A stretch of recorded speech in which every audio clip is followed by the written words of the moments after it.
अनलिप mostly जब मैंने अपने करियर में आज तक 4 सिस्टम्स को इम्प्लीमेंट करते हुए देखा है, और जो मुझसे प्रिटेंड करते थे उसको तो मैंने अपने बियर डॉक्यूमेंट्स खुद बनाए हैं, डेवलपर्स के साथ बैठा हूँ, और जो बैकएंड पे काम नहीं करते आपके सॉफ्टवेयर इंजीनियर्स हैं उनके साथ बैठ के वो चीज़ें हम लिखते थे, वो उसकी कोडिंग करते थे, ये सब देखा है हमने।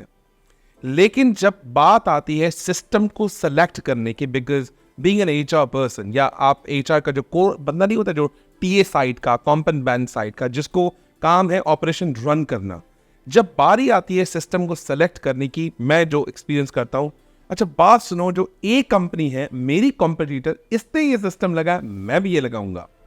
उसके बाद ये कहते हैं कि अगर वो महंगा सिस्टम लगा सकता है तो मैं क्यों नहीं लगा सकता। अच्छा यार, मैंने आज ना उस सिस्टम ए बी सी का ना बड़ा नाम सुना है मार्केट में, क्या उधम काम कर रहा है, ये वाला लेकर आओ। लेकिन मुझे ऐसा लगता है कि सिस्टम ऐसे सेलेक्ट नहीं करना चाहिए। तो मैं चाहता हूँ पहले अंदलीब जो है अपना ओपिनियन दे, how to select a system, what should be the mindset and the science behind to diagnose the system to implement in the organisation. अभी मैं किसी स्पेसिफिक ऑर्गेनाइजेशन की बात नहीं कर रहा, पहले डायग्नोस्टिक की बात करें। How can we do diagnose a system before implementing? So Ranjit, in my opinion, I feel that while you are diagnosing, first you need to dissect your organization. When you dissect your organization, you exactly get to know where do you stand right now in the processes, in the procedure. You know, there are organizations who are already on a path of digitalization.